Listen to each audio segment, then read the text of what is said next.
Last night there was a massive debate on the Privileges Committee's finding for Boris Johnson misleading the House, and it went on for hours. So what I've done is I've picked out a few of the best speeches, and I think there was quite a lot, actually good ones to be fair, from both sides of the House. Rishi Sunak showed he's still such a weak leader that he decided to completely dodge the entire thing, and he wouldn't give an opinion on whether he supported the Privileges Committee either way. But what you will see is that Penny Mordaunt looked really statesmanlike. She came out with a very good speech and backing the Privileges Committee. With the former Prime Minister, Theresa May, also had a very good speech. And then there's the odd ones. The Boris cheerleaders that are still in the House, Neil Fletcher, who gave a very boring, monotone speech, wanting to have the committees made up of the same side. So, as you can imagine, nobody would be found guilty of anything. Grimsby MP, sorry, I can't remember what her name is, but she tried to blame everything on junior advisors and was just in a constant state of denial. Jess Phillips actually had a very good put down for her. And Jacob Rees-Mogg, he was trying to be clever and got slapped back down by the committee's chair, Harriet Harman. Anyway, I've put them all together, so I hope you enjoy. Mr. Speaker, on the 21st of April 2022, this House agreed to the resolution and order that established this inquiry from the Committee of Privileges. The committee membership was established again with agreement from the House. The committee selected its chairman and the House approved them.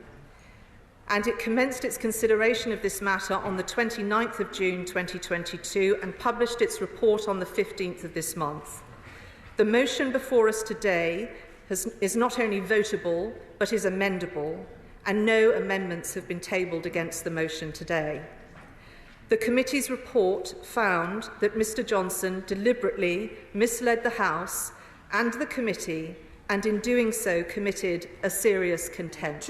This has all the hallmarks of Paterson 2.0, and this time MPs have been actively encouraged to dodge the vote. I hope that honourable members and right honourable members will prove me wrong, because a real leader wouldn't abdicate responsibility. I believe a real leader would be encouraging members to rise to the moment. So I welcome the motion in the name of the leader, but I ask, who on her side actually supports it? The government front bench from the media over the weekend otherwise seems to be in chaos.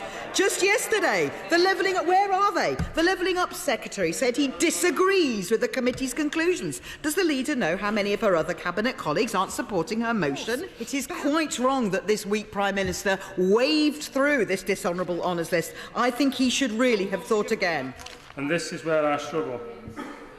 There are some good people who sat on that committee. The honourable member from Warrington South is someone I am pleased to call a friend. But I have to say, I think these committees are set up to fail before they start. Why? Let me use a football analogy. If Man City's star player had to sit in front of 7 of his peers for a hearing, how fair would it be if 3 of the committee were Man United players? Not very. No matter how honourable, the opportunity to take out the opposition's star player, I think it would just be too much. I think if we are going to use MPs as committee members, which I think we should, who else knows what this job is like, then they must be of the same party. We must select Labour members for Labour MPs hearing and Conservative members for Conservative MPs hearing. Many may say, well, they will always find them not guilty. But that's not what happened here. And lay members could still sit on that committee. I am very grateful to Right Honourable and Learned Lady, but I wonder if she could say something of her own position in relation to the precedent set by the Judicial Committee of the House of Lords, when a decision on which Lord Hoffman was involved was set aside not because he was biased, but because of the perception of bias. In relation to her famous tweets, how does she think she met the Hoffman test? Well, I'm happy to answer the point that's made. I was appointed by this House in the expectation that I would chair the committee with no one speaking against it. After the tweets were brought to light and were highlighted, because I am concerned about the perception of fairness on the committee, and I agree that perception matters, I made it my business to find out whether or not it would mean that the government would not have confidence in me if I continued to chair the committee.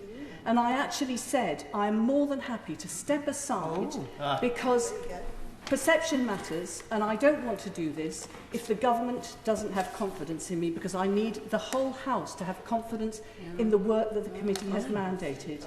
And I was assured that I should continue the work that the House had mandated with the appointment that the House had put me into, and so I did just that. It is not easy to sit in judgment on friends and colleagues. One day you're judging the behaviour, the next day you might be standing next to them in the queue in the members' tea room. I know it is not easy because as Prime Minister, I had to take decisions based on judgments about the behaviour of friends and colleagues, decisions which affected their lives and potentially their careers. But friendship, working together, should not get in the way of doing what is right. I commend the members of the Privileges Committee for their painstaking work and for their dignity in the face of slurs on their integrity. Watching this debate, and one of the people who got in touch with me is a brilliant woman called Mina Smallman, whose daughters, Biba Henry and Nicole Smallman, were killed during the period that our country was in lockdown in a double murder. And she has said to me, please mention our story and Biba and Nicole. Had they broken the rules, they would still be alive. Because they went to a picnic in a park and they staggered it so that there wouldn't be too many people, because they understood the regulations. And because of that, they were murdered. She also says Sarah Everard was so frightened of the COVID regulations, she ended up dead. So there were people in our country who listened to Boris Johnson talking on the television. They took away from him what the rules were as the primary message giver in the pandemic. They understood the rules, and it cost them their lives in a completely different way to that has been discussed so far. The idea that Boris Johnson didn't understand the regulations, I mean, it's a cracking defence on his part, I have to say, because it basically means he's too stupid. He's either lying or he's thick. And as somebody said, something wasn't mutually exclusive earlier. I think that's the case in this instance as well. Those two things are not mutually exclusive.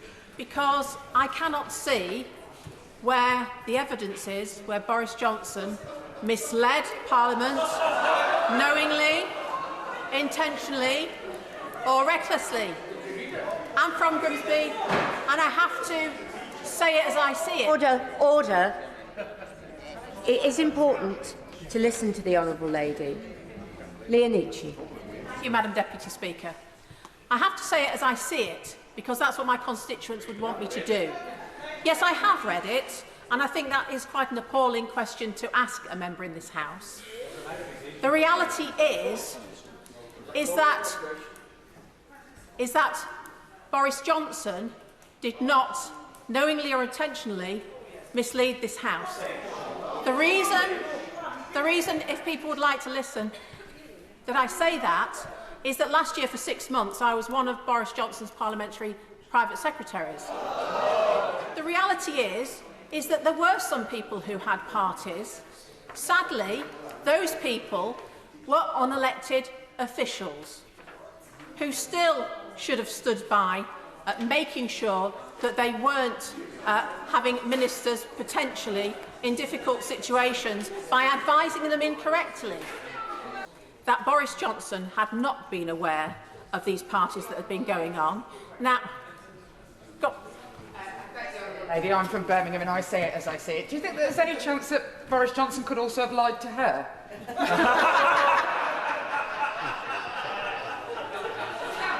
Well, I thank the Honourable Lady. Actually, no, I don't believe he did. I think actually I'm a very good person who can actually see character, and I saw what was going on in and around Number 10 on that day. And I don't much care for the version of the debate today which says, oh, it was all junior officials and they should be thrown under the bus. or it was the police fault because they didn't bother to report it or deal with it. I won't if she doesn't mind. She's already caught this. Well, no, of course I will. Thank you. I thank him most graciously for giving way. But actually, it wasn't just about junior unelected officials. Actually, where were the senior managers in this? Where were the line managers in this, stopping this happening? Does he know? The thing is, sometimes when you try to take the spade off somebody when they're digging the hole, they are absolutely determined to take it back and bring a pitchfork and a JCB to the process as well. Mr Johnson says he's been brought down by a witch hunt. But in all honesty, the only person who brought down Mr Johnson was Mr Johnson.